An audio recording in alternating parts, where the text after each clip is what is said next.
For centuries, the Jurak species were considered relics of a kinder-time short-furred creatures who once traded knowledge with star empires before those same empires tore each other apart. Now, the Jurak lived on drifting station arcs, wandering traders no one feared and few respected. When the Kroll Dominion invaded Sector 17, they found the Jurak Station Ark haven drifting near a mineral-rich moon. It took less than an hour for the Kroll warships to batter down its shields. The boarding parties that swarmed its domes found no soldiers, only farmers and children. In the command dome, Elder Kari of the Jurak clutched the old staff her ancestors carried when they first left their homeworld. She tried to reason with the Kroll captain, a towering reptilian brute who wore fresh trophies on his armor. He only laughed. "Why would we spare your lives?" he hissed, pacing around the trembling Jurak council. "What do you offer? Weapons? Ships? Warriors? You're nothing." Kari bowed her head. "No weapons. But we do have friends." The Kroll captain threw back his head and roared with laughter. "Friends? Who would come for you now? You're vermin. Forgotten by the stars you once called kin." Kari said nothing. She only whispered a name, one never spoken lightly. Terrans. The Kroll captain slapped her staff from her hands and ordered his troops to begin the slaughter. "Let them come. Let these Terrans see what happens to debtors in Kroll space." What the Kroll had forgotten, what the galaxy too often forgot, was that the Jurak had once given humanity safe harbor during the darkest days of Earth's exodus. When the first Terran sleeper ships limped through alien starfields, hunted by raiders and slavers, it was the Jurak who opened their holds, shared food, repaired hulls, and asked for nothing but kindness in return. And humans never forgot a debt.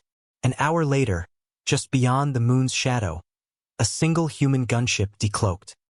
Inside sat Commander Ruth Alvarez, her eyes locked on the transmission from Haven. She watched the Kroll boarding feeds, the desecrated gardens, the caged children, and her jaw tightened. She tapped her comm.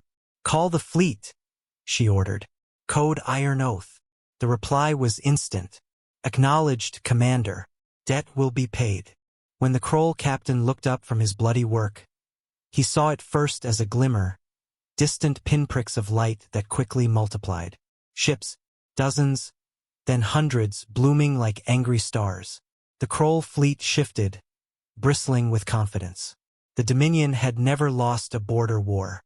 They expected threats. They expected demands. What they didn't expect was silence. Human ships didn't broadcast ultimatums. They didn't negotiate. They fell upon the Kroll blockade with the ferocity of a hurricane given metal and fire. Railguns flashed like lightning. Boarding pods struck hulls like meteors. Within minutes, the Kroll dreadnoughts were crippled.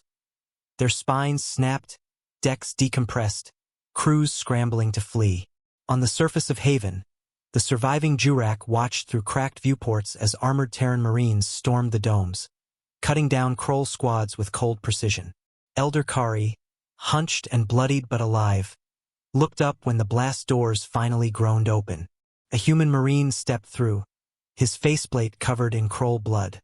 He knelt, offering Kari her fallen staff. "Elder," he said, voice low but clear, "Terran Command sends its regards. The debt is repaid. None shall harm you while we breathe." Kari's old eyes filled with tears. We did not expect you would come. So long has passed." The Marine's helmet tilted. "Humans remember kindness, and we remember our debts."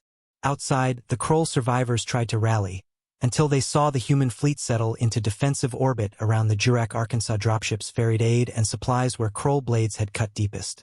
Terran engineers sealed hull breaches, restored air, and offered safety, not as conquerors but as protectors. When a Kroll scout ship fled the system, it carried tales of the massacre, how the Deathworlders had come in the silence of the void, given no mercy, taken no trophies, demanded nothing in return but the safety of those who had once shown them compassion. Years later, the story of Haven would pass through taverns and backwater ports, a warning wrapped in reverence. Never betray those who helped the Deathworlders. Never harm those who once sheltered them. For when humans repay a debt, the galaxy